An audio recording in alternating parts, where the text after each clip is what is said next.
नाजरीन, security exchange commission of Pakistan ने मुल्क में इस्लामिक डिजिटल कर्जे मुतारिफ करवाने का फैसला किया है।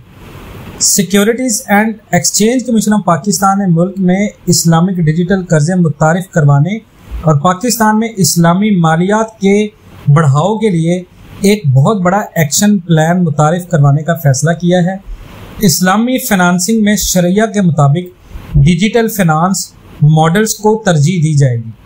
Additional director security exchange commission of Pakistan Tariq Naseem, executive director Musarrat Jabeen और सिक्योरिटी एक्सचेंज कमीशन की डायरेक्टर आमना अजीज ने Pakistan securities and exchange commission of Pakistan headquarter में इस्लामी मालियाती शोबे में जारी इस्लाहात के हवाले से वर्कशॉप से खिताब करते हुए कहा कि सिक्योरिटी एक्सचेंज ऑफ कमीशन की जानिब से कारोबारी रसाई, मार्केट की तोसी और मालियाती शमूलियत को बेहतर बनाने के लिए जामिया इस्लाहात मुतारिफ करवाई जा रही हैं।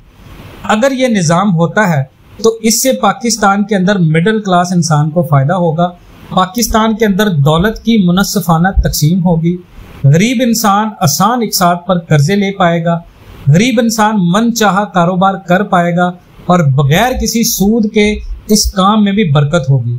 नाज़रीन, मुल्क में इस्लामिक डिजिटल कर्ज का ऐलान हुकूमत की तरफ से इस इक़दाम पर आप क्या राय रखते हैं?